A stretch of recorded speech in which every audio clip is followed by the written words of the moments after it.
Live question answer stream दीनी मसाइल में रहनुमाई किताब व सुन्नत की रोशनी में। अस्सलामु अलैकुम वरहमतुल्लाहि वबरकातुहू। नाज़रीन, आप तमाम लोगों का मैं खैर मकदम करता हूँ iPlus TV के खास प्रोग्राम लाइव क्वेश्चन आंसर में। जैसे कि आप जानते हैं, इस प्रोग्राम में हम निकाह से रिलेटेड आपके सामने गुफ्तगू रख रहे हैं और निकाह के मसाइल पर हम आपके सामने बहुत सारे दीनी मालूमात आप तक पहुंचाने की कोशिश कर रहे हैं।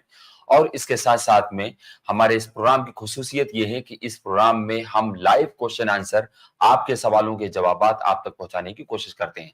जैसे कि आप जानते हैं कि हमारे प्रोग्राम का वक्त 8 बजे से है। आज भी हम आपसे माजरत चाहते हैं, थोड़ी से 8 मिनट या 5-7 मिनट लेट हम लोगों ने शुरू किया है। ऑफिस में थोड़ा सा नेट का प्रॉब्लम था, इसकी वजह से नहीं शुरू कर सके, माजरत चाहते हैं हम आपसे। लेकिन हम आप तमाम लोगों से एक रिक्वेस्ट कर रहे हैं कि आप लोग इस लिंक को ज्यादा से ज्यादा लोगों में शेयर कर दें। उसके बाद ही इंशाल्लाह हम ये सवाल जवाब का सिलसिला शुरू करेंगे। शेख का हम इस्तकबाल करते हैं। अस्सलामु अलैकुम वरहमतुल्लाहि वबरकातुहू। वालेकुम अस्सलाम वरहमतुल्लाहि वबरकातुहू। शेख, अगर इजाजत दें तो सवाल जवाब का सिलसिला शुरू करूं या फिर आप कुछ ओपनिंग जी कमेंट बेहतर है, हाँ सवाल जवाब से शुरू करते हैं।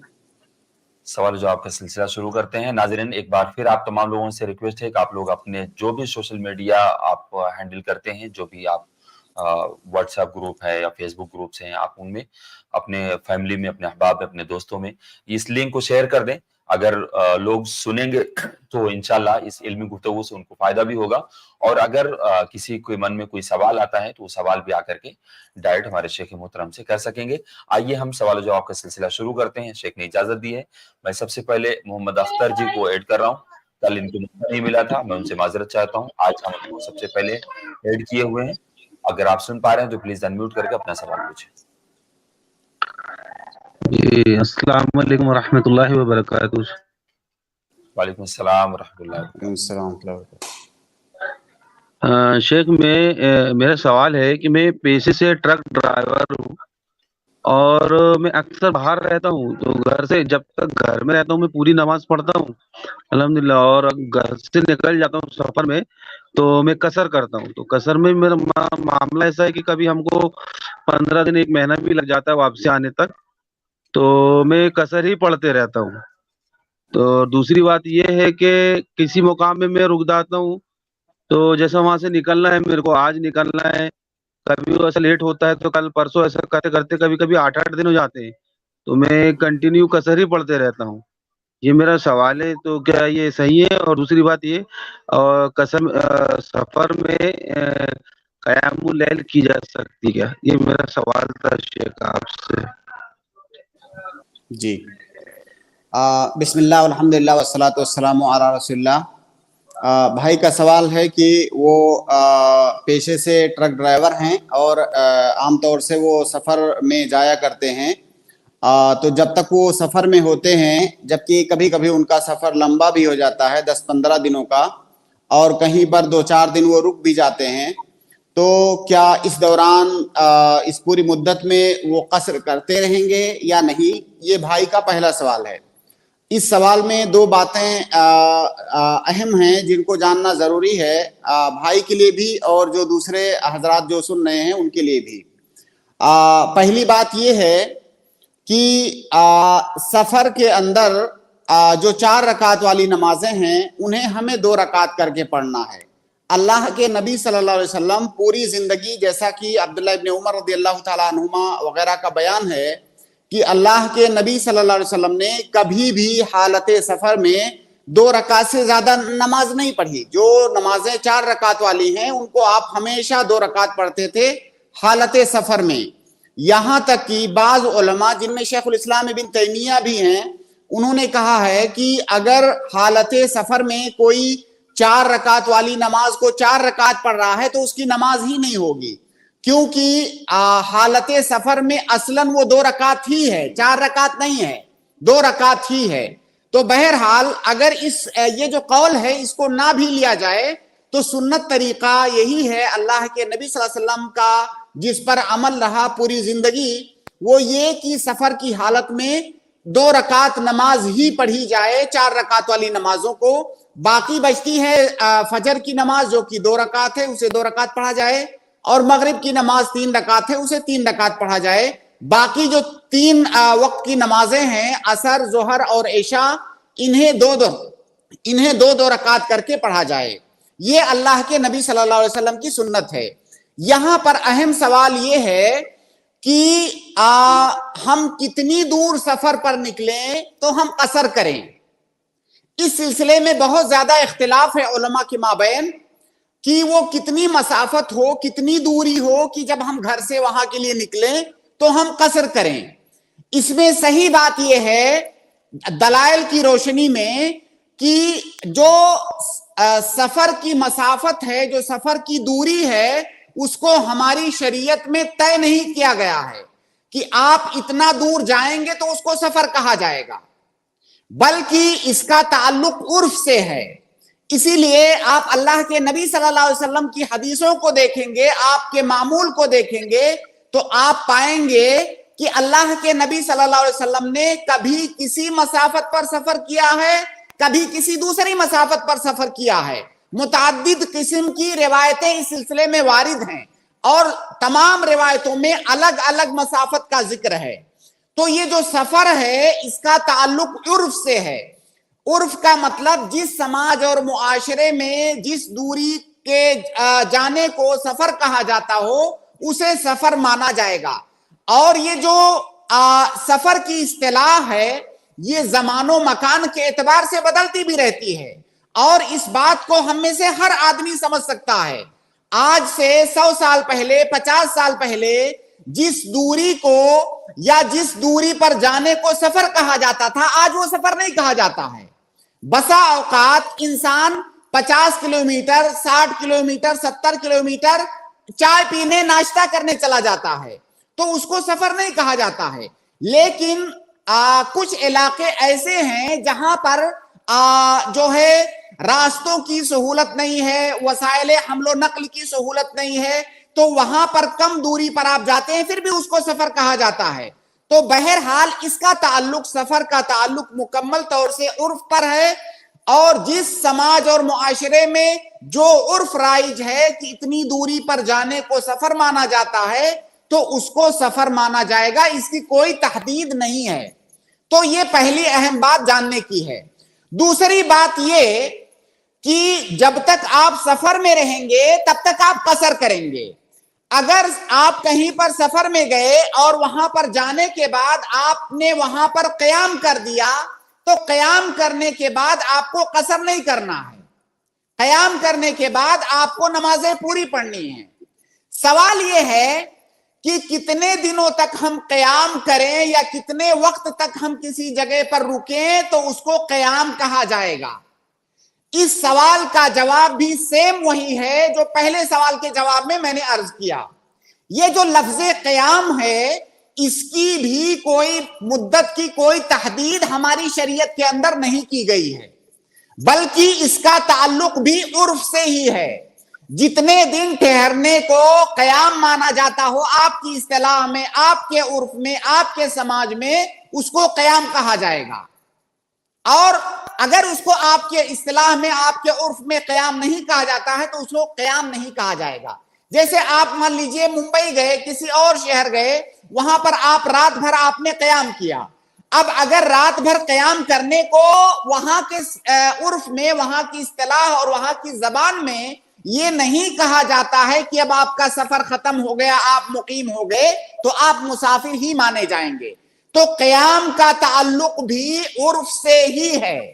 اور اس کو علماء نے، خاص طور سے میں نے شیخ ابن عثیمین وغیرہ کو دیکھا، شیخ الاسلام ابن تیمیہ کو دیکھا، اس پر بہت لمبی چوڑی انہوں نے گفتگو کی ہے ادلہ کی روشنی میں.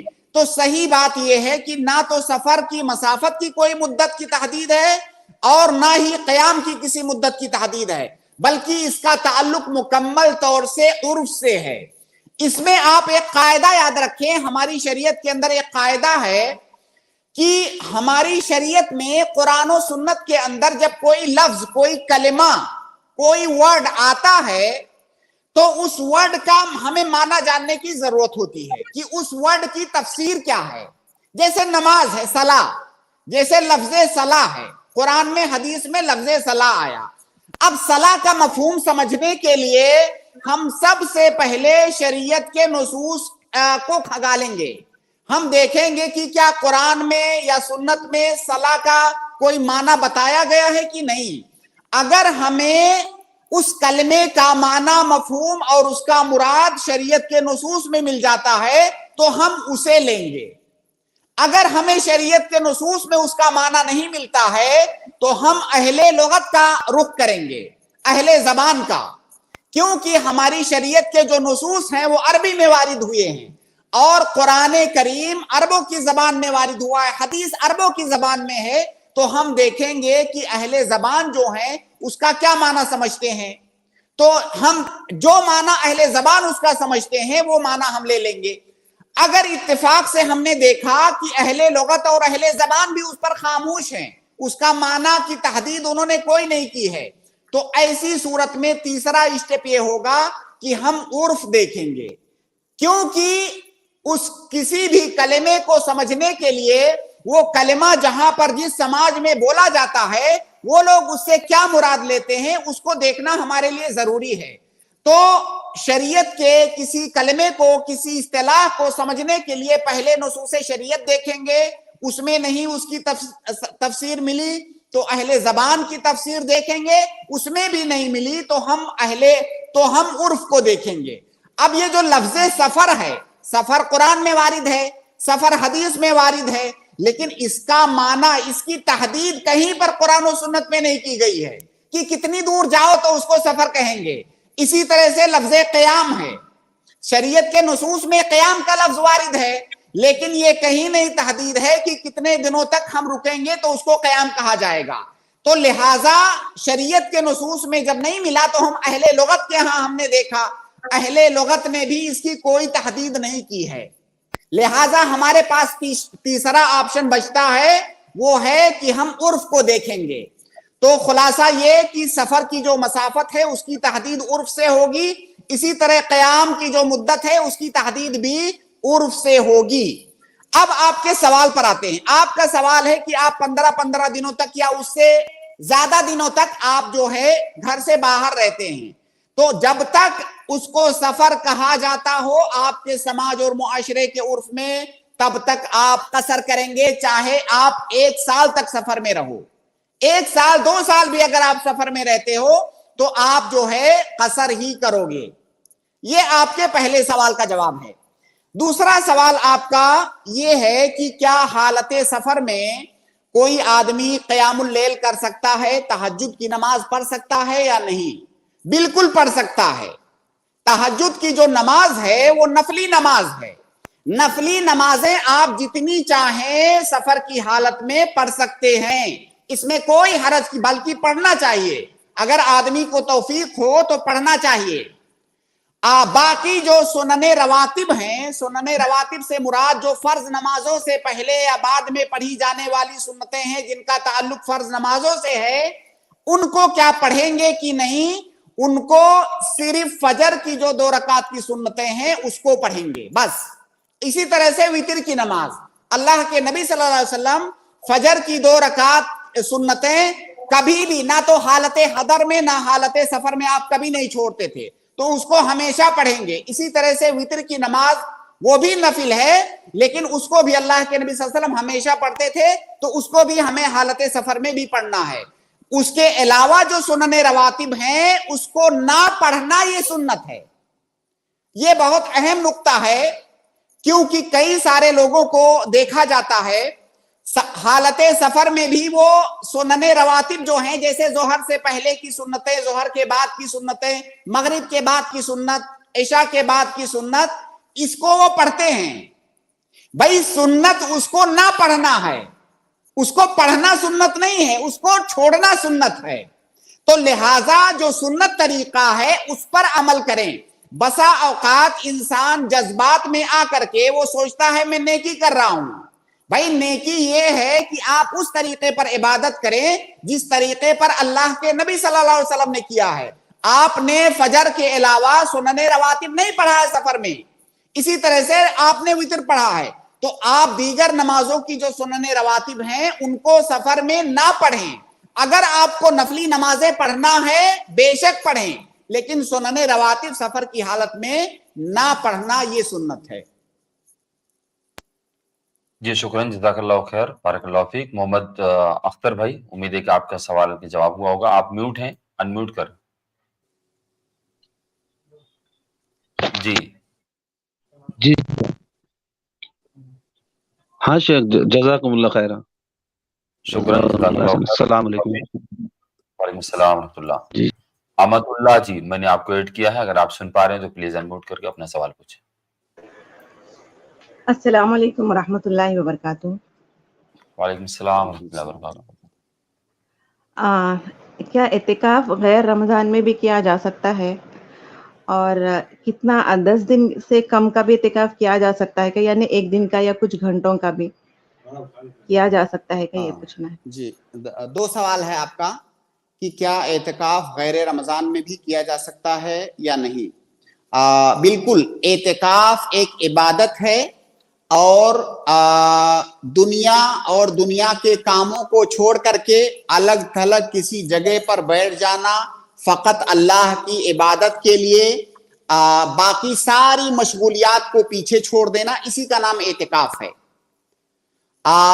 اور اعتکاف، ایک بات یاد رکھیں کہ اعتکاف صرف مسجد میں ہو سکتی ہے، اعتکاف صرف مسجد میں ہو سکتی ہے، مسجد کے علاوہ کہیں اور اعتکاف نہیں ہو سکتی ہے۔ تو رمضان کے علاوہ بھی آپ کبھی بھی اعتکاف کر سکتی ہیں۔ رمضان کے آخری عشرے میں اعتکاف کی زیادہ فضیلت ہے، لیکن اس کا یہ مطلب نہیں ہے کہ رمضان کے دوسرے حصوں میں یا رمضان کے علاوہ مہینوں میں آپ اعتکاف نہیں کر سکتے، اس کا یہ مطلب نہیں ہے۔ آپ سال کے کسی بھی ایام میں اعتکاف کر سکتی ہیں، بس اعتکاف مسجد کے اندر ہونا چاہیے۔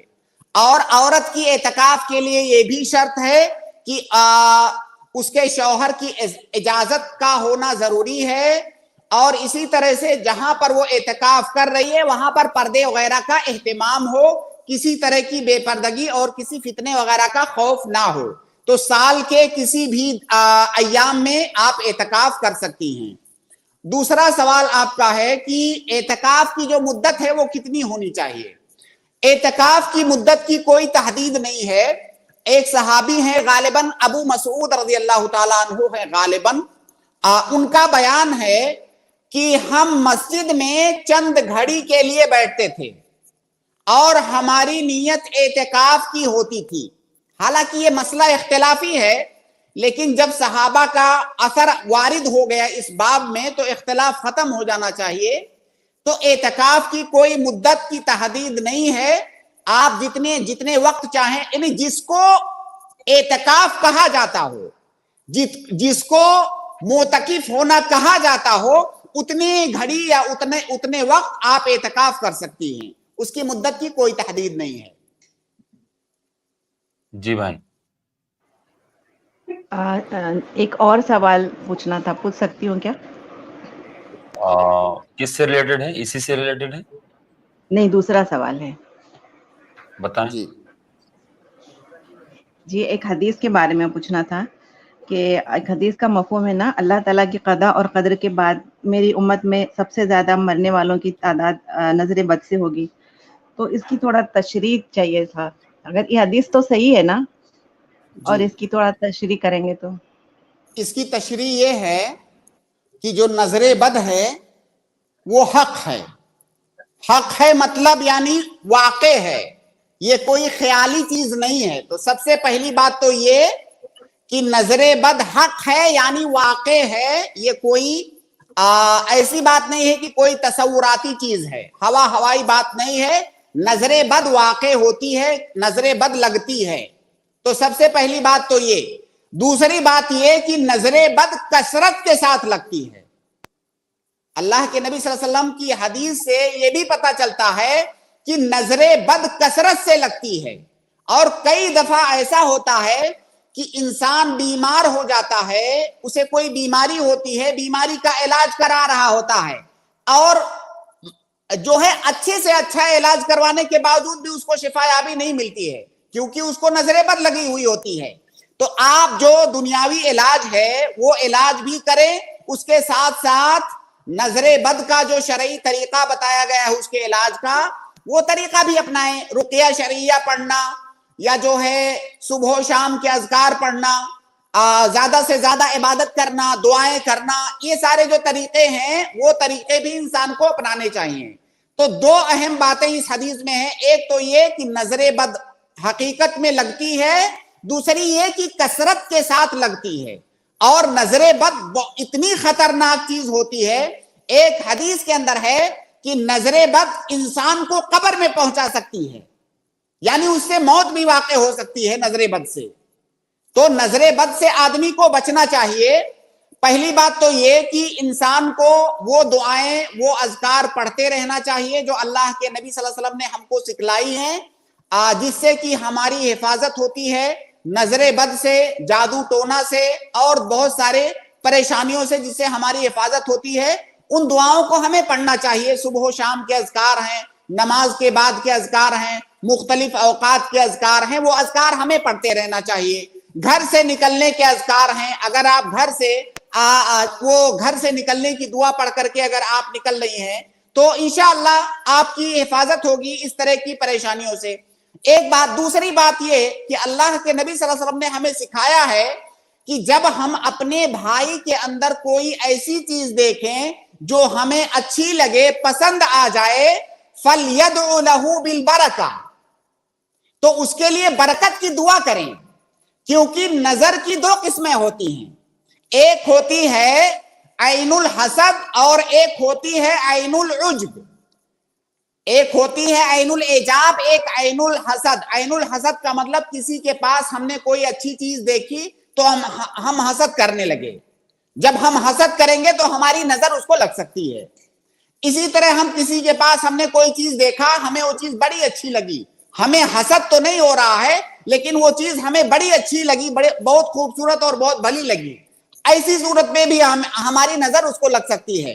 تو جب ہم ایسی کوئی چیز دیکھیں تو اپنے بھائی کے لیے برکت کی دعا کریں. یہاں پر ایک بات میں بتاؤں گا جس میں بہت سارے لوگ غلطی کرتے ہیں. جب ہم اپنے بھائی کے اندر کوئی اچھی چیز دیکھیں, کسی مان لیجئے اس کی شکل صورت ہمیں خوبصورت لگی, اس کا کپڑا اچھا لگا یا اس کی اور کوئی چیز ہمیں اچھی لگی, تو بہت سارے لوگ کہتے ہیں ماشاء اللہ. صرف ماشاء اللہ کہنا یہ کافی نہیں ہے, بلکہ اصل یہ ہے کہ فَلْيَدْعُ لَهُ بِالْبَرَكَةِ, ہم کو برکت کی دعا کرنی ہے. آپ کہیں بارک اللہ فیک یا جو بھی صیغہ آپ استعمال کریں برکت کی دعا کرنے کے لیے, تو اصل یہ ہے کہ ہمیں برکت کی دعا دینی ہے اس کو.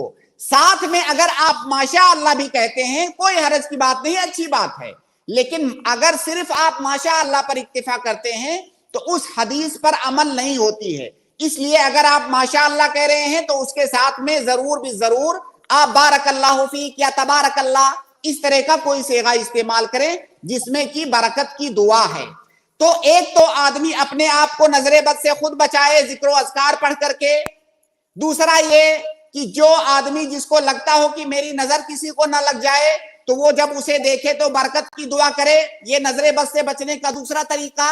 تیسرا طریقہ, اگر اللہ نہ کرے کسی کو نظر بد لگ گئی اور اسے پتہ چل جائے یا شک ہو جائے کہ فلاں آدمی کی نظر بد لگی ہے, تو اس سے مطالبہ کرے کہ وضو کر کے یا غسل کر کے وہ پانی دے دے, اپنا بچا ہوا پانی جس سے کہ اس نے وضو کیا ہے یا غسل کیا ہے. پھر اس پانی کو جو معیون شخص ہے جس کو نظر لگی ہے اس کو اسے نہلا دیا جائے. جیسا کہ اللہ کے نبی صلی اللہ علیہ وسلم کی ایک حدیث میں ہے, ایک صحابی کو نظر لگی تو آپ نے وہ پانی طلب کر کے اسے نہلوایا اس کو. تو نظر بد کے علاج کا ایک طریقہ یہ ہے. تو دیکھیے نظر بد تو حق ہے لیکن اس کے علاج کے مختلف طریقے ہماری شریعت نے بتا دیے ہیں اس سے بچنے کے. پہلی بات تو اس سے بچنے کا طریقہ بتایا ہے. دوسری بات اگر لگ جائے تو اس کو بھی ختم کرنے کا طریقہ بتایا گیا ہے. تو ان تمام طریقوں پر ہمیں عمل کرنا چاہیے, یہ بات کو مانتے ہوئے کہ نظر بد لگتی ہے اور کثرت کے ساتھ لگتی ہے. تو اس لیے ہمیں اس سے بچنے کے تمام تدابیر جو شریعت نے بتائے ہیں وہ ہمیں اختیار کرنے چاہیے. شکراً شیخ, جزاک اللہ خیر, بارک اللہ فیک. امید ہے کہ بہن کے سوال کے جواب ہو گیا ہوگا. الحمدللہ بہت اچھے سے جواب مل گیا ہے, جزاکم اللہ خیر. شکراً, جزاک اللہ خیر. अबरार हयाती जी, आप कमेंट में सवाल कर रहे हैं, आपसे दरखास्त है कि आप आकर के डायरेक्ट स्ट्रीम में आपने जो शेख के सफर वाले सवाल पर आपने जो बातें रखी हैं, जो एतराज आपका है, आप आकर के डायरेक्ट बात करेंगे तो इंशाल्लाह हम आपके सवाल का जवाब देंगे। मुंबई के नाम से ऐड है, मैंने आपको ऐड किया है, अगर आप सुन पा रहे हैं तो सवाल करना, चुप हो जाओ। ओके, अस्सलाम वालेकुम। वालेकुम अस्सलाम वालेकुम अस्सलाम व रहमतुल्लाहि व बरकातहू। जी, एक बिजनेस के बारे में सवाल करना है, करूं? जी करें। वो है ना, एक बिजनेस के लिए पैसा लगाए तो जो अमाउंट पे वो फिक्स दे रहा है कि इतना 1000 तो मिलेगा ही, पर अगर उसको ज्यादा मुनाफा हुआ तो वो और भी देगा, तो क्या ये जायज है, कर सकते? नहीं, ये जायज़ नहीं है। ये इसका जवाब कल के स्ट्रीम में भी आया था। जब हम किसी के पास पैसा इन्वेस्ट करते हैं तो इसको शरीयत की ज़बान में इसको मुजारबा कहा जाता है, शरकतुल मुजारबा। और इसमें जो बुनियादी शर्तें हैं इसके सही होने के लिए, उसमें एक शर्त ये है कि जो उसमें फ़ायदा होगा उस बिजनेस में, उस फायदे में दोनों आदमियों का हिस्सा परसेंटेज में होगा, फिक्स अमाउंट में नहीं होगा। क्योंकि जब आपने फिक्स अमाउंट कर दिया तो हो सकता है फायदा हो ही ना, या आपने जो अमाउंट रखा हुआ है कल को उससे बहुत बड़ा फायदा हो जाए, तो उसमें बहुत सारी परेशानियां हैं। तो फिक्स अमाउंट अगर कोई आदमी इन्वेस्टमेंट में देता है तो ये जायज नहीं है, बल्कि वो परसेंटेज में होना चाहिए कि जितना भी फायदा होगा इतना परसेंट आपका, इतना परसेंट मेरा। ओके, जज़ाकल्लाह। और एक सवाल है, करूं? जी प्लीज बहन, एक ही सवाल आप करें, काफी लोग जुड़े हुए हैं, मैं उनका सवाल लेता हूं, आप अगर मौका मिला तो हम आपको दोबारा ऐड करेंगे इंशाल्लाह। यूनुस इब्ने रहमा जी, मैंने आपको ऐड किया है, अगर आप सुन पा रहे हैं तो प्लीज अनम्यूट करके अपना सवाल पूछें। अच्छा शेख, एक सवाल ये था जो अभी नजरे बद वाले सवाल पे एक किसी ने कमेंट किया है, बचा हुआ पानी या वजू का जमा किया हुआ पानी, कौन सा पानी लेना? नहीं, जैसे जब हम वजू करते हैं तो जाहिर है हमारे आज़ाए वजू से पानी हो करके नीचे गिरता है, तो उसी पानी को जमा करना है। जी, उसी पानी को जमा करना है, जमा किया हुआ पानी। जी जी यूनुस भाई। अस्सलाम वालेकुम रहमतुल्लाह शेख। वालेकुम सलाम। शेख, मेरा सवाल सलात के ऊपर है। शेख, जब इमाम समी अल्लाहु लिमन हमीदा बोलता है तो मुक्तदी को भी समी अल्लाहु लिमन हमीदा बोलना है या फिर सीधा उसका जवाब देना है? और जब इमाम सलाम, दोनों सलाम फेर देते हैं तब भी मुक्तदी को शुरू करना है या फिर सिर्फ एक ही सलाम पे शुरू कर सकते हैं? जैसे इमाम देखिए, जिस तरह से नमाज में एक हालत से दूसरे हालत में जब हम मुंतकिल होते हैं तो तकबीर बोलते हैं। जैसे हम खड़े हैं, रुकू में जाना है तो अल्लाह अकबर बोल के जाते हैं। हम जो है सजदे से में जाते हैं, अल्लाह अकबर बोल के, सजदे से उठते हैं, अल्लाह अकबर बोलते हैं। इन तकबीरात को तकबीरात इंतकाल कहा जाता है। तो नमाज की हर एक हालत से दूसरी हालत में जाने के लिए हमें कुछ ना कुछ बोलना है, और जिस तरह से इमाम बोलता है उसी तरह से हम भी बोलते हैं। इमाम अल्लाह अकबर बोलता है, हमको भी अल्लाह अकबर बोलना है, ठीक है। अब ये जो रुकू में जब हैं और रुकू से उठते हैं तो इमाम क्या बोलता है? उस वक्त इमाम बोलता है समी अल्लाहु लिमन हमिदा। तो जिस तरह से दूसरी जगहों पर तकबीराते इंतकाल में हम इमाम की इत्तिबा करते हैं, और जिस तरह इमाम तकबीराते इंतकाल बोलता है हम बोलते हैं, उसी तरह से यहाँ पर भी जो जिक्र है मुंतकिल होने के लिए इमाम की तरह से हम भी बोलेंगे। ये मसला हालांकि मुख्तलफी है उलमा के दरमियान, लेकिन सही बात, जो राजे बात मालूम होती है वो ये कि इमाम की तरह से हम भी समी अल्लाहु लिमन हमिदा बोलेंगे, उसके बाद जो है जो जिक्र है उसको पढ़ेंगे। दूसरा सवाल आपका शेख हाशिम, हाँ, सलाम फेरने का। देखिए, जब इमाम सलाम फेर लेगा फिर हम सलाम फेरेंगे। अगर जैसे इमाम ने पहला सलाम फेरा, अब इमाम तो अभी नमाज से बाहर नहीं हुआ है, अगर इमाम के नमाज से बाहर होने से पहले आपने सलाम फेर दिया तो आप तो नमाज से बाहर हो गए। तो इसलिए जब इमाम सलाम फेर लेगा तब आप सलाम फेरेंगे। यहां पर एक मसला है थोड़ा सा बारीक, उसको समझना जरूरी है कि नमाज के अंदर दो सलाम है, एक दाएं तरफ एक बाएं तरफ। तो सवाल ये है कि ये जो दोनों सलाम है, क्या दोनों सलाम रुकन है या एक सलाम रुकन है? सलाम रुकन है नमाज का, तो क्या दोनों सलाम रुकन है कि एक सलाम रुकन है? इसमें उलमा ने इख्तिलाफ किया है। बाज लोग कहते हैं कि दोनों सलाम रुकन है, बाज लोग कहते हैं कि एक सलाम, पहला सलाम रुकन है, दूसरा सलाम मुस्तहब है। लेकिन अल्लाह के नबी सल्लल्लाहु अलैहि वसल्लम हमेशा दोनों तरफ सलाम फेरते थे और इसी पर आपने मुआज़बत किया है, इसलिए हम दोनों सलाम को ही रुकन मानेंगे। यही बात ज्यादा कवी मालूम होती है। लिहाजा अगर इमाम ने अभी पहला सलाम फेरा है और दूसरा सलाम नहीं फेरा है, तो आप जो है जब इमाम दूसरा सलाम फेर देगा और अस्सलामु अलैकुम, कम से कम अस्सलामु अलैकुम कहना जरूरी है, तो अस्सलामु अलैकुम के कुम से जब फारिग हो जाएगा दूसरे सलाम में, उस वक्त आप सलाम फेरना शुरू करेंगे। जी यूनुस भाई, उम्मीद है कि आपके सवाल का जवाब हो गया। जी शेख, ये जो एक चीज और यहाँ पर शेख हाशिम, इस सिलसिले में कई लोगों को गलती करते हुए देखा जाता है।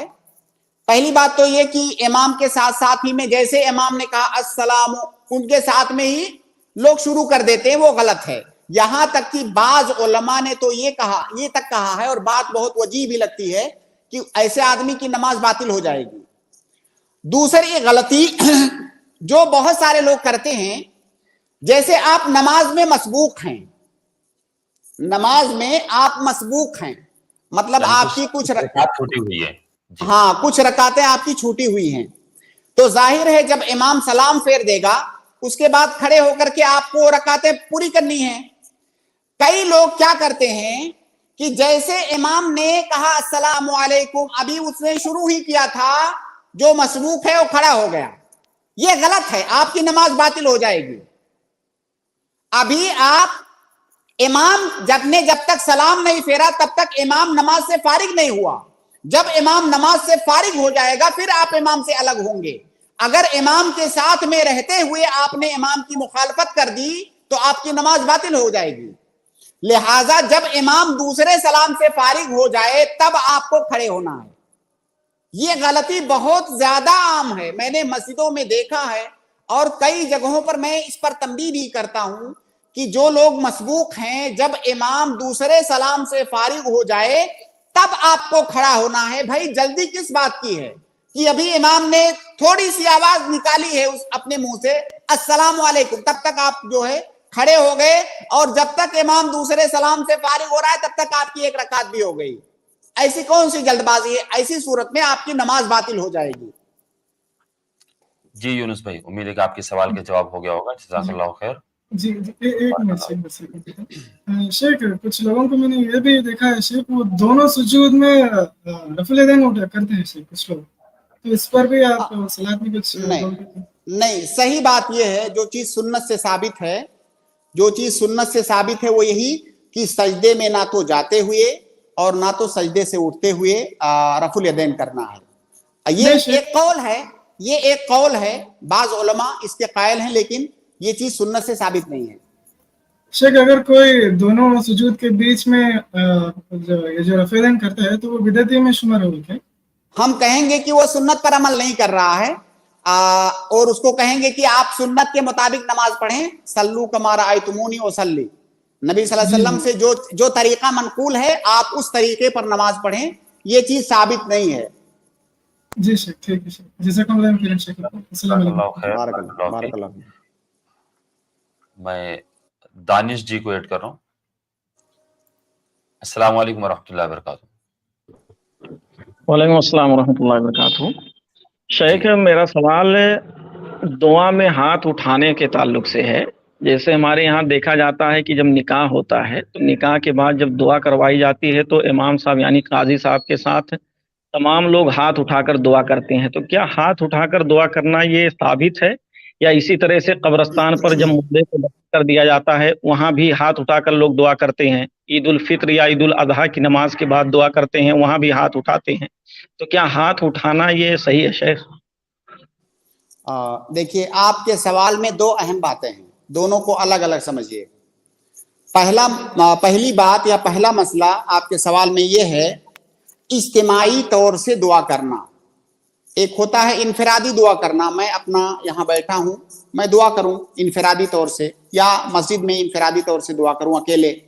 एक होता है इज्तिमाई तौर से दुआ करना। इज्तिमाई दुआ का मतलब एक आदमी आगे दुआ कर रहा है, हम उसकी इत्तिबा करते हुए दुआ करें। अब जब दुआया कलिमात पढ़े तो उस पर आमीन भी बोलें, या जो भी तरीका हो, बहरहाल इज्तिमाई तौर से दुआ करना। तो इज्तिमाई तौर से दुआ करना क्या साबित है कि नहीं? सही बात यह है कि जहां जहां पर इज्तिमाई तौर से दुआ करना साबित है, हम वहीं पर इज्तिमाई दुआ करेंगे। क्योंकि आप ये याद रखें कि किसी काम के सुन्नत से मुवाफिक होने के लिए जिन 5-6 चीजों की जरूरत होती है, उसमें एक चीज ये है कि उस इबादत की जो कैफियत और हैअत है, जो उसकी सिफत है, वो कैफियत और हैअत भी सुन्नत से साबित होनी चाहिए। और इज्तिमाई दुआ करना ये एक कैफियत है, एक हैअत और एक सिफत है। तो लिहाजा इज्तिमाई दुआ का भी साबित होना जरूरी है कि क्या उस मौके पर अल्लाह के नबी सल्लल्लाहु अलैहि वसल्लम ने इज्तिमाई तौर से दुआ किया था या इज्तिमाई तौर से नहीं किया था। अब नमाज के बाद का मसला है।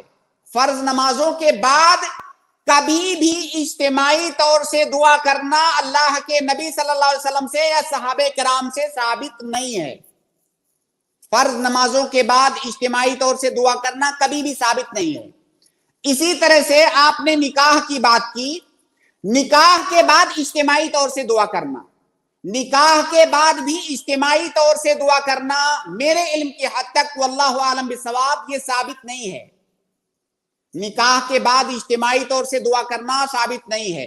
इसी तरह से ईद की नमाज में जैसे नमाज खत्म हो गई, खुतबा खत्म हो गया, सारी चीजें खत्म हो गई, उसके बाद लोग बैठ करके फिर इज्तिमाई तौर से बहुत सारी जगहों पर दुआ करते हैं, ये चीज साबित नहीं है। अगर खुतबे के अंदर इमाम दुआ पढ़ रहा है, उस पर दुआ कर रहा है, उस पर आप आमीन बोलेंगे। खतीब है, खुतबे की हालत में दुआ कर रहा है, खुतबों की हालत में अल्लाह के नबी सल्लल्लाहु अलैहि वसल्लम से दुआ करना जो है ये साबित है। अगर वो दुआ कर रहा है उस पर आप आमीन कहेंगे, उसकी दुआ में शरीक होंगे। लेकिन नमाज खुतबा खत्म हो जाने के बाद बाकायदा तौर से इज्तिमाई तौर से दुआ करना ये अल्लाह के नबी सल्लल्लाहु अलैहि वसल्लम की सुन्नत नहीं है। तो ये मसला हो गया इज्तिमाई तौर से। या इसी तरह जनाजे की नमाज के बाद, जनाजे की नमाज के बाद भी इज्तिमाई तौर से दुआ करना ये साबित नहीं है। अल्लाह के नबी सल्लल्लाहु अलैहि वसल्लम से जो चीज साबित है वो आपने तदफीन के बाद लोगों से कहा कि अपने भाई के लिए मगफिरत की दुआ करो, सबात की दुआ करो। इस अलू लहू अस्सबात औ कमा क़ाल नबी सल्लल्लाहु अलैहि वसल्लम, कि उसके लिए साबित कदमी की दुआ करो। फ़इन्नहु अलआन युसअल, इस वक्त जो है उससे सवाल किया जा रहा है, तो उसके लिए साबित कदमी की दुआ करो। आपने ये नहीं कहा कि आओ इज्तिमाई तौर से सारे लोग दुआ करते हैं, हर आदमी अपनी अपनी दुआ करेगा, सारे लोग करेंगे, ये सुन्नत है, अल्लाह के नबी सल्लल्लाहु अलैहि वसल्लम की हिदायत है। लेकिन इज्तिमाई तौर से नहीं कि इमाम साहब जो है दुआ कर रहे हैं, हम पीछे पीछे आमीन कर रहे हैं, ये चीज साबित नहीं है। हर आदमी अपने अपने तौर से मैयत के लिए दुआ करेगा। ठीक है, तो ये इज्तिमाई दुआ का मसला हो गया। हाथ उठाने का जो मसला है कि देखिए दुआ के अंदर हाथ उठाना, अल्लाह के नबी सल्लल्लाहु अलैहि वसल्लम ने दुआ के जो आदाब बताए हैं, उन आदाब में से कई आदाब हैं, उनमें से एक अदब है हाथ उठाना, एक अदब है किबला रुख हो करके दुआ करना, बहुत सारे आदाब हैं दुआ के। उन्हीं आदाब में से एक अदब है कि हाथ उठा करके दुआ करना। ठीक है, ये पहली बात। दूसरी बात, اللہ کے نبی صلی اللہ علیہ وسلم نے جن جگہوں پر ہاتھ اٹھا کر کے دعا کیا ہے وہاں پر ہاتھ اٹھا کر کے دعا کرنا سنت ہے. جیسے اللہ کے نبی صلی اللہ علیہ وسلم نے استسقاء کی نماز میں ہاتھ اٹھا کر کے دعا کیا. اب وہاں پر آپ کو وہاں پر ہاتھ اٹھا کر کے دعا کرنا سنت ہے. بعض مواقع ایسے ہیں جہاں پر اللہ کے نبی صلی اللہ علیہ وسلم نے دعا کیا لیکن ہاتھ اٹھانے کا ذکر نہیں ہے، تو وہاں پر بغیر ہاتھ اٹھائے دعا کرنا یہ سنت ہے. اور جہاں پر کسی چیز کا ذکر نہیں ہے، مطلب جیسے عام حالت ہے، ابھی میں یہاں پہ بیٹھا ہوا ہوں، میں اللہ تعالیٰ سے دعا کرنا چاہوں، اب یہاں پر ظاہر ہے یہ حالت اللہ کے نبی صلی اللہ علیہ وسلم سے منقول نہیں ہے، عام حالت. تو وہاں پر جو عمومی بات ہے دعا کے سلسلے میں کہ دعا کے آداب میں سے ہے ہاتھ اٹھانا، تو وہاں پر ہاتھ اٹھا سکتے ہیں، بلکہ ہاتھ اٹھانا سنت ہے. تو اس میں 3 پوائنٹ یاد رکھیں کہ جہاں پر ہاتھ اٹھانا ثابت ہے وہاں ہاتھ اٹھا کر کے ہی دعا کریں گے، یہی سنت ہے. اور جہاں پر نبی صلی اللہ علیہ وسلم نے دعا کیا اور ہاتھ اٹھانے کا ذکر نہیں آیا وہاں پر ہاتھ نہ اٹھا کر کے دعا کرنا سنت ہے. اور جو اس کے علاوہ حالات ہیں ان میں ہم ہاتھ اٹھا کر کے دعا کرنا چاہیں تو کر سکتے ہیں، کیونکہ ہاتھ اٹھانا دعا کے عمومی آداب میں سے ہے. جی محمد دانش بھائی، امید ہے کہ آپ کا سوال میت کو دفن کرنے کے بعد انفرادی طور پر اگر کوئی ہاتھ اٹھا رہا ہے تو یہ صحیح ہے نا شیخ؟ اٹھا سکتا ہے، جی بالکل. جی شکریہ شیخ، جزاک اللہ خیر. جزاک اللہ خیر، بارک اللہ فیک. مومنہ جی، میں نے آپ کو ایڈ کیا ہے، اگر آپ سن پا رہے ہیں تو پلیز انمیوٹ کر کے سوال پوچھیں. مومنہ جی آپ میوٹ ہیں، انمیوٹ کریں. لگتا ہے ان تک میری آواز نہیں جا رہی ہے. میں سلمان زکی جی کو ایڈ کر رہا ہوں، اگر آپ سن پا رہے ہیں تو پلیز انمیوٹ کر کے اپنا سوال پوچھیں.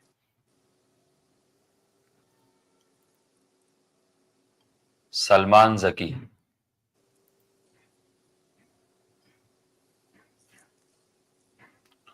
ان کی آواز نہیں آ رہی ہے مجھے. میں صوفیہ حسین جی آپ کو ایڈ کر رہا ہوں، اگر آپ سن پا رہے ہیں تو پلیز انمیوٹ کر کے اپنا سوال پوچھیں. السلام علیکم ورحمۃ اللہ وبرکاتہ. وعلیکم السلام. جی میرا سوال یہ تھا، ایک اللہ کے رسول کی حدیث ہے نا کہ کوئی شخص رات کو بھوکا نہ سوئے کیونکہ وہ اسے جلدی بوڑھا کر دیتا ہے، یہ حدیث صحیح ہے؟ اور دوسری بات اس میں یہ پوچھنا تھا کہ اس کی کوئی حکمت ہے کیا کہ رات کے کھانے کے تعلق سے، کیونکہ بہت ساری حدیثیں ہیں نا اس کے تعلق سے، تو جاننا تھا. مجھے علم نہیں ہے اس حدیث کا، اگر کوئی ریفرنس آپ دیں تو اس حدیث کو ہم کھول کے دیکھیں. جی شیخ، مجھے علم نہیں ہے.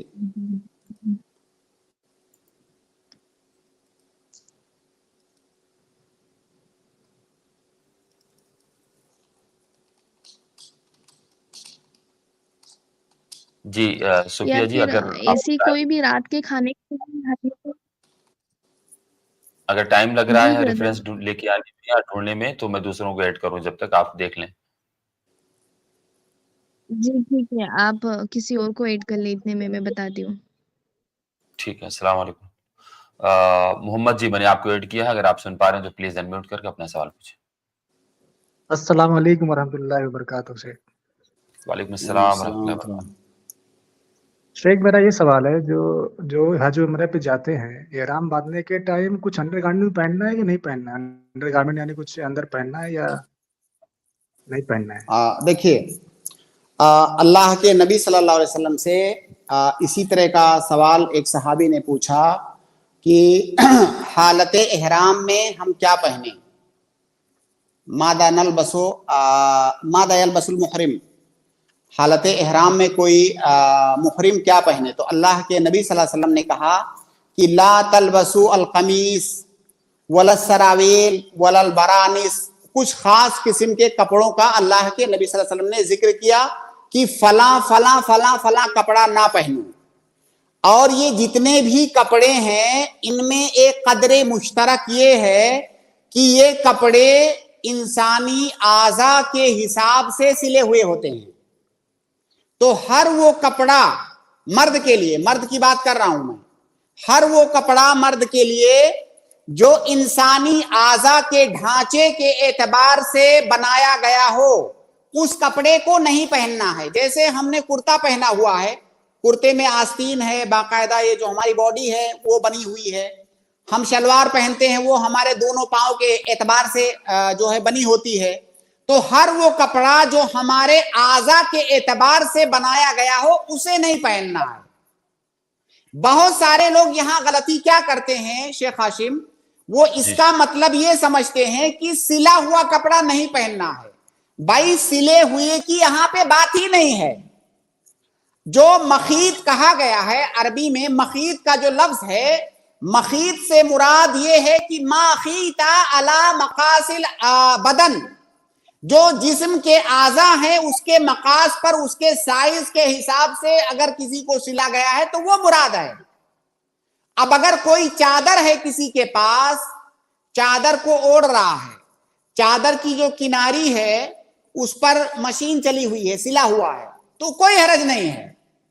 کوئی آدمی اسی طرح سے اگر کوئی آدمی کرتا پہن رہا ہے اور وہ کرتا سلا ہوا نہیں ہے, چپکایا ہوا ہے گوند سے, تو کیا پہن سکتا ہے؟ نہیں پہن سکتا, کیونکہ اس میں اصل جو چیز ہے وہ سلنا یا نہ سلنا اس سے مطلب نہیں ہے. مطلب اس سے ہے کہ وہ جو کپڑا پہن رہا ہے مرد حالت احرام میں, وہ اس طرح سے نہیں بنا ہونا چاہیے کہ اس کے اعضاء کے مقاس اور اس کے سائز کے اعتبار سے اس کو بنایا گیا ہے. بس آپ یہ عام قاعدہ یاد رکھیں, تو پھر آپ کو الگ الگ کپڑوں کے بارے میں الگ الگ سوال نہیں کرنا ہوگا. جی جی بھائی محمد بھائی, امید ہے کہ آپ کے سوال کا جواب ہوا.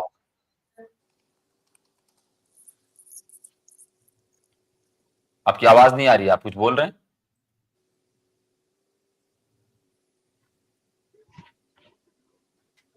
لگتا ہے ان تک میری آواز نہیں جا رہی ہے, یا ان کے سوال کا جواب ہو گیا میرا خیال ہے. سلمان ذکی جی, میں واپس سے آپ کو ایڈ کر رہا ہوں, آپ دوبارہ جوائن ہوئے ہیں, اگر آپ سن پا رہے ہیں تو پلیز انمیوٹ کر کے اپنا سوال پوچھیں.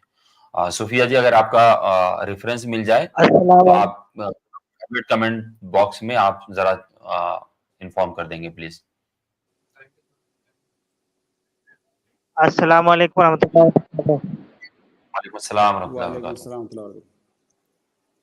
جی شیخ, میرا سوال تھا کہ مسافہ لیتے وقت یغفر اللہ ولنا اور سجدے میں دونوں ایڑیوں کو ملانا کیا جائز ہے کیا؟ آپ کی آواز نہیں سمجھ میں آ رہی ہے, آپ کا نیٹ کا پرابلم ہے, آپ آواز میں ڈسٹربینس ہے, آپ کا سوال نہیں سمجھ میں آ رہا ہے. میرا سوال ہے شیخ کہ مسافہ لیتے وقت یغفر اللہ ولنا تم کہتے ہیں. ہاں, مسافہ کرتے وقت یغفر اللہ لنا ولکم کہتے ہیں. نہیں, دیکھیے سلام کا جو طریقہ ہمیں نبی نے سکھایا ہے, السلام علیکم ورحمۃ اللہ وبرکاتہ, اور جو یغفر اللہ لنا ولکم بہت سارے لوگ اضافہ کرتے ہیں, یہ اضافہ ثابت نہیں ہے. اس لیے آپ صرف السلام علیکم ورحمۃ اللہ وبرکاتہ کہیں گے. آپ یا تو السلام علیکم کہیں گے, یا السلام علیکم ورحمۃ اللہ کہیں گے, یا السلام علیکم ورحمۃ اللہ وبرکاتہ کہیں گے. بہت سارے لوگ آگے وہ مغفرت و فلاں فلاں رحمت اضافہ کرتے. نہیں بھائی, آپ شریعت اللہ کے نبی صلی اللہ علیہ وسلم نے ایک ذکر سکھایا ہے, آپ اپنی طرف سے اضافہ کیوں کر رہے ہیں؟ جی شیخ, مسافہ کرتے وقت یغفر اللہ ولکم کہتے ہیں. بھائی مسافہ کب کرتے ہیں؟ سلام ہی کرتے وقت تو کرتے ہیں, اور کب کرتے ہیں مسافہ؟ آپ جب سلام کریں گے تو مسافہ بھی کرنا سنت ہے. جب آپ مسافہ کریں, جب آپ سلام کریں تو سلام کے جو کلمات ہیں اس کو بولیں, اس کے بعد آپ مسافہ کریں. آپ اپنے بھائی کے لیے جو چاہے دعا کریے, لیکن اس کو سلام کا حصہ مت بنائیے. مشکل پریشانی اس وقت ہے جب آپ اس کو سلام کا حصہ بنائیں گے. باقی آپ کھڑے ہو کر کے 4 منٹ 6 منٹ تک دعا کرتے رہیے, کوئی دقت نہیں ہے. بھائی آپ جب اپنے بھائی سے مل رہے ہو, ظاہر ہے اس کا حال احوال پوچھو گے, اسے دعائیں دو گے, آپ وہ دعائیں دیجئے, لیکن اس دعا کو سلام کا حصہ مت بنائیے, وہ سلام کا حصہ نہیں ہے. جی شیخ, اور سجدے میں دونوں ایڑیا کو ملانا کیا جائز ہے؟ سجدے میں کیا دونوں ایڑیوں کو ملائیں گے یا الگ الگ رکھیں گے, یہ سوال ہے ان کا. دیکھیے سنت طریقہ جو ہے کہ سجدے میں दोनों पांव को, एड़ियों को मिला करके रखेंगे। उसकी दलील एक सही रिवायत है, गालिबन बुखारी या मुस्लिम के अंदर है, बहरहाल सही रिवायत है। आयशा रदी अल्लाह ताला अन्हा रिवायत करती हैं कि मैंने अल्लाह के नबी सल्लल्लाहु अलैहि वसल्लम को, रात में आप नमाज पढ़ रहे थे अंधेरे में, तो आयशा रदी अल्लाह ताला अन्हा ने नबी सल्लल्लाहु अलैहि वसल्लम को टटोला अंधेरे में। तो जब उन्होंने टटोला तो उनका बयान है कि मेरी जो हथेली है अल्लाह के नबी सल्लल्लाहु अलैहि वसल्लम की दोनों एड़ियों पर पड़ी। अब जाहिर है एक औरत की हथेली दोनों एड़ियों पर पड़ी, अगर एड़ियां दूर दूर होंगी तो दोनों एड़ियों पर हथेली कैसे पड़ेगी? तो इससे उलमा ने इस्तिंबात किया है, फुक़हा ने, कि इसका मतलब अल्लाह के नबी सल्लल्लाहु अलैहि वसल्लम की दोनों एड़ियां मिली हुई थी सजदे की हालत में, तो दोनों एड़ियों को सजदे में मिला करके रखेंगे। जी, उम्मीद है भाई आपके सवाल के जवाब हो गया। आप दूसरा अगर कोई सवाल करना चाहते हैं तो आप कल की जी शेख कुछ बोलते हैं कि ज़ईफ़ हदीस है करके। नहीं, सही हदीस है ये, जो मैंने अभी जिक्र किया है सही हदीस है।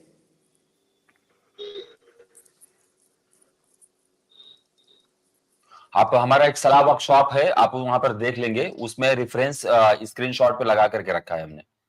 जाकर के i+ TV सलाह वर्कशॉप देखेंगे तो इंशाल्लाह पूरे नमाज के तरीके जितने भी उसमें अहादीस आई हैं सबका स्क्रीनशॉट दिया हुआ है, आप वहां पर चेक कर सकते हैं इंशाल्लाह।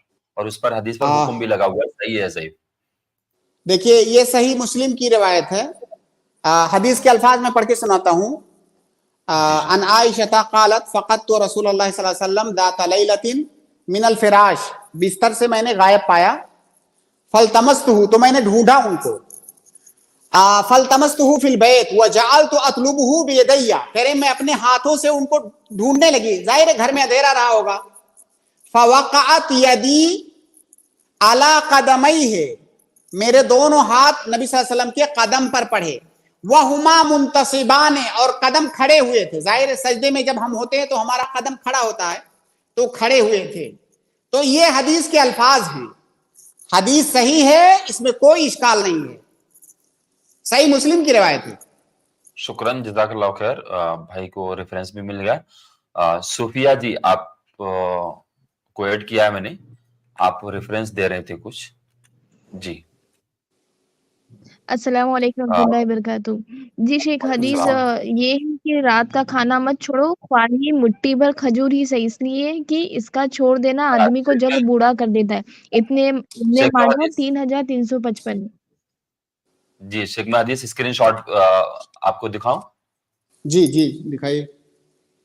ज़ईफ़ रवायत है शेख, मैं जी बिल्कुल, वो मैंने भी उसको तलाश किया, ये ज़ईफ़ रिवायत है। जाबिर इब्न अब्दुल्लाह रज़ियल्लाहु ताला अन्हु की रिवायत है, वो कहते हैं कि क़ाला रसूलुल्लाह सल्लल्लाहु अलैहि वसल्लम ला तदउल अशा, अशा मतलब रात का खाना, डिनर, रात का खाना ना छोड़ो, वलौ बिकफ़्फ़िन मिन तम्र, चाहे एक जो है मुट्ठी खजूर ही क्यों ना हो।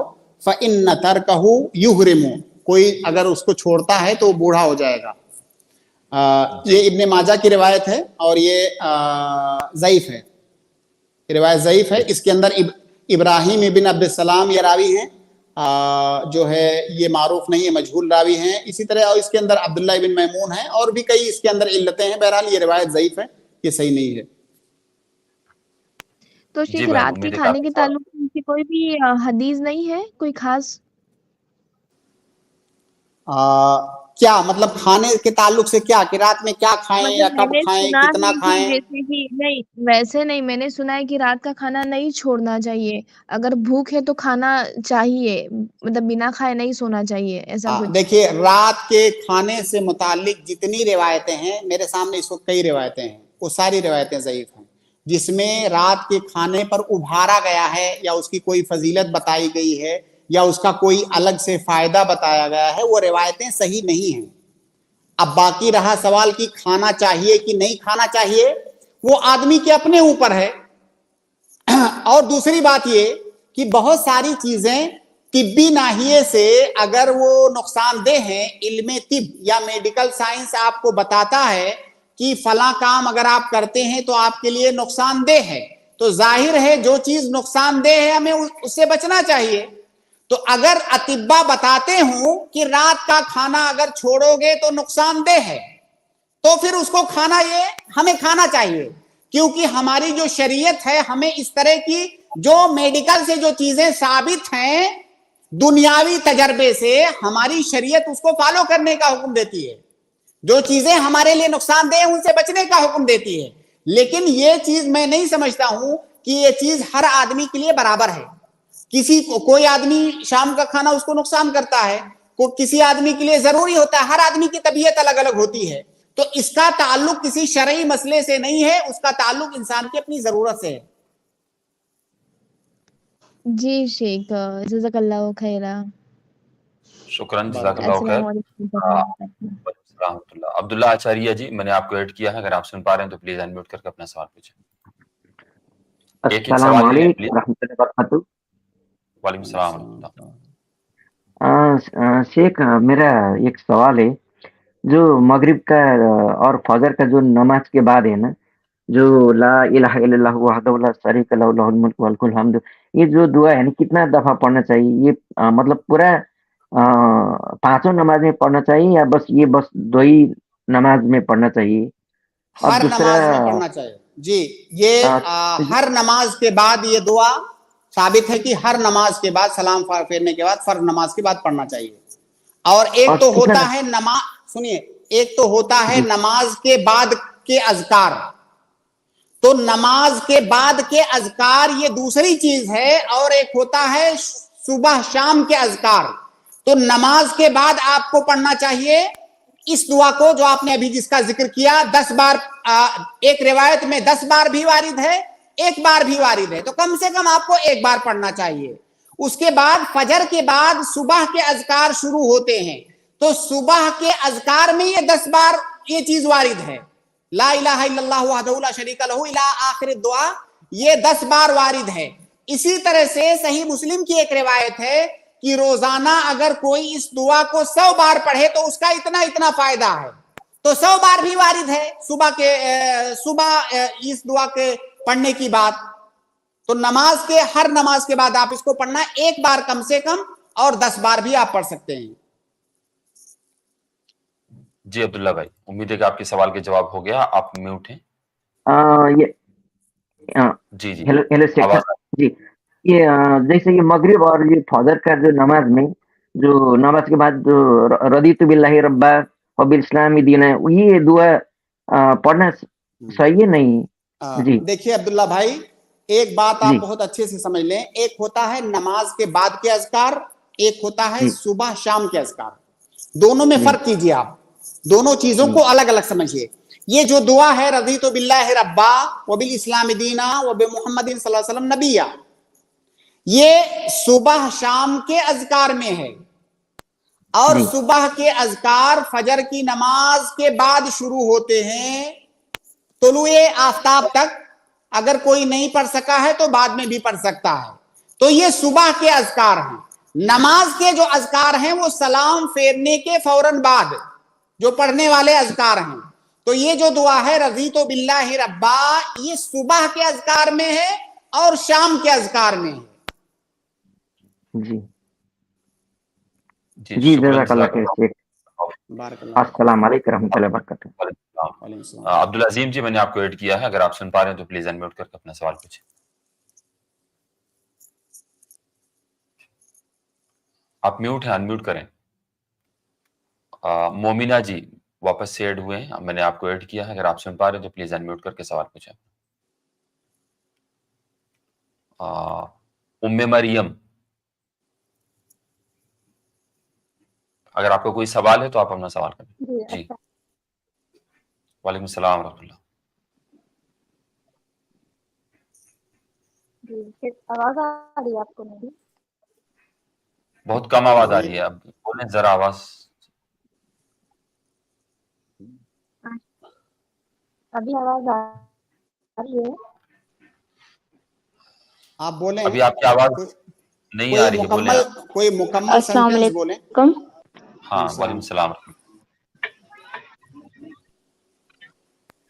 جی شیخ، میرا یہ سوال ہے کہ جیسے کہ نکاح کے بعد جب شوہر اور بیوی جو ہے خلوت میں ملتے ہیں تو اس سے پہلے یہ روایت ہے شاید سے، میں پوچھنا چاہ رہی ہوں کہ یہ صحیح ہے کہ دونوں 2 رکعت نماز نفل ادا کریں؟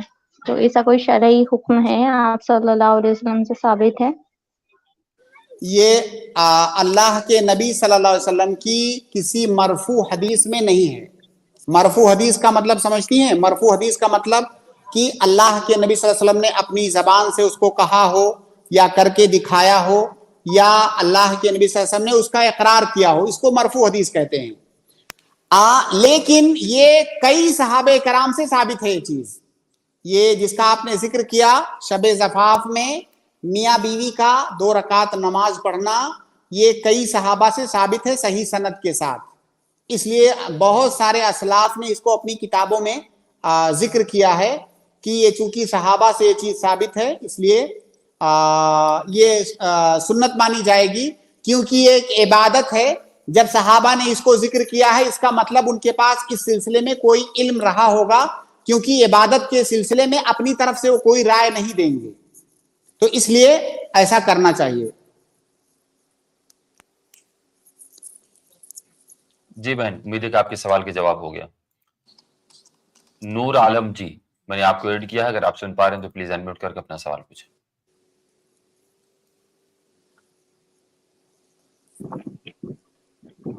अस्सलाम वालेकुम सलाम। शेख, मेरा सवाल ये है कि अगर आज़ान देते देते अगर आज़ान का कोई रुकन छूट गया, यानी कोई कलिमा छूट गया, तो क्या आज़ान को दोबारा दोहराना होगा या उसी में इक्तफा किया जाएगा? देखिए, भूलने की एक से ज्यादा शक्लें बन सकती हैं। एक शक्ल ये है कि आपने अजान दिया, दरमियान में कोई कलिमा छूट गया, अजान आपने मुकम्मल कर लिया, पूरा अजान आपने खत्म कर लिया, आपको कोई आकर के बताया कि जो आपने अभी अजान दिया है उसमें फला कलिमा तो आपने छोड़ दिया। ऐसी सूरत में आपको दोबारा अजान देना होगा, पूरी अजान दोबारा से दोहराना होगा। ये एक सूरत हो गई। दूसरी सूरत ये हुई कि मान लीजिए आप अजान दे रहे हैं, आपने कहा अल्लाहु अकबर, उसके बाद आपने अल्लाहु अकबर के बाद जो है तकबीर के बाद आपने कहा अशहदु अल्ला इलाहा इल्लल्लाह, उसके बाद आप अशहदु अन्ना मुहम्मदर रसूलुल्लाह भूल गए, आप जो है हय्या अलस सलाह पर चले गए। जब आप हय्या अलस सलाह पर गए, उसी वक्त आपको याद आया या आपको किसी ने याद दिलाया कि भाई आप अशहदु अन्ना मुहम्मद रसूलुल्लाह, तो आप भूल ही गए। तो ऐसी सूरत में आप क्या करेंगे कि जो हय्या अलस सलाह जो आप कह रहे थे उसको आप छोड़ देंगे और दोबारा से आप अशहदु अन्ना मुहम्मद रसूलुल्लाह पर आ जाएंगे वापस। जो पहले, उससे पहले जो बोल चुके हैं उसको दोबारा नहीं बोलेंगे, जहां से आप भूले हैं वहां से शुरू करेंगे और फिर अजान को आखिर तक ले जाएंगे। बाकी अगर अजान का कोई कलिमा आप भूल गए, बाद में बताया गया, उसके बाद आपने अजान नहीं दोहराया, तो अजान सही नहीं है, दोबारा अजान देना ये जरूरी है। जी नूर आलम भाई। शेख, और एक सवाल है, कल की स्ट्रीम में आइए, जैसे कल की स्ट्रीम में आइए प्लीज। अब काफी लोग हैं, टाइम खत्म हो गया, टाइम भी खत्म हो चुका है। मोमिना जी, आप वापस से कमेंट कर रहे हैं, मैंने आपको ऐड किया है। जी, अपना सवाल बताएं।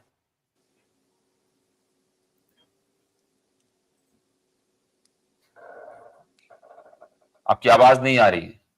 ये मोमिना जी कौन है जो अभी पहला, इससे पहले सवाल था उनका शबे ज़फ़ाफ़ के नमाज के? शायद हाँ, इनके सवाल के जवाब भी हो गया है, जज़ाकल्लाह खैर। वो मैंने देखिए शेख हाशिम, मैंने उनके लिए जिक्र किया था कि बात सहाबे कराम से साबित है। वो सहाबे कराम हैं अबू सईद मौला अबी उसैद, इनसे साबित है सही सनद के साथ। शेख अलबानी ने इसे आदाब ज़फ़ाफ़ के अंदर इसको जिक्र किया है। इसी तरह से शकीक हैं, वो एक ताबई हैं, वो अब्दुल्ला इब्न मसूद से उन्होंने रिवायत किया है, अब्दुल्ला इब्न मसूद रज़ियल्लाहु ताला अन्हु से भी साबित है। और भी इसके अलावा भी बात सहाबे कराम है इस सिलसिले में जिनके आसार साबित हैं कि शब ज़फ़ाफ़ में मियाँ बीवी को 2 रकात नमाज पढ़नी चाहिए। शुक्रन, जज़ाकल्लाह खैर। मैं आखिरी सवाल ले रहा हूँ, करामत अली जी, मैं आपको ऐड कर रहा हूँ, अगर आप सुन पा रहे हो तो प्लीज अनम्यूट करके अपना सवाल पूछें। जी सर, अस्सलाम वालेकुम रहमतुल्लाहि व बरकातुहू। वालेकुम अस्सलाम रहमतुल्लाहि व बरकातुहू। जी सर, कभी बताया कि इज्तिमाई दुआ नहीं करना चाहिए ईद के दिन। तो बुखारी और हदीस है कि जो औरतें हैज से हैं तो कहा गया है कि तुम ईदगाह में जाओ और मुसलमानों के साथ दुआ में शामिल हो। तो फिर इज्तिमाई दुआ नहीं करना चाहिए, तो फिर औरतों को बोला गया जाने के लिए, तो इसका थोड़ा एक्सप्लेन करते हैं। जी थोड़ा सा मैं जो गुफ्तगू किया उसमें एक बात मैंने भी जिक्र किया था, शायद आपने उस पर ध्यान नहीं दिया, कि जब इमाम खुतबा देता है तो खुतबे में भी इमाम दुआ करता है, उस दुआ में सारे लोगों को शामिल करता है। तो क्या वो दुआ नहीं है? वो दुआ है। एक बात ये। दूसरी बात ये कि अल्लाह के नबी सल्लल्लाहु अलैहि वसल्लम से मुतअद्दिद दफा ईद की नमाज पढ़ना पढ़ाना साबित है, लेकिन कभी किसी सहाबी ने यह जिक्र नहीं किया कि जब नमाज खत्म हो गई तो इज्तिमाई तौर से लोगों ने बैठ के दुआ किया। तो इसका मतलब ये हुआ कि वो जो दुआ है उससे मुराद इज्तिमाई दुआ नहीं है उस कैफियत में जो अभी हमारे यहाँ राइज है। पहली बात तो नमाज भी दुआ है, पूरी इबादत दुआ है, उस दुआ के वक्त वो शामिल होंगी, उसकी बरकत उन्हें मिलेगी। अगर इमाम खुतबे में दुआ कर रहा है तमाम मुसलमानों के लिए, उसमें वो भी शरीक होंगी। ये सारी चीजें दुआ हैं, उससे इज्तिमाई दुआ साबित नहीं होती है।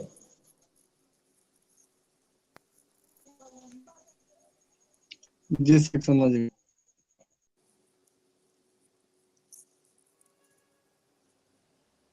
शेख हाशिम आवाज आपकी नहीं आ रही। शेख मोमिना जी प्राइवेट चेक में कह रही हैं कि मैं वो नहीं थी जिसके सवाल का जवाब दिया गया, कोई और थी, तो मैंने उनको ऐड किया है। प्लीज अपना आप सवाल पूछ लें।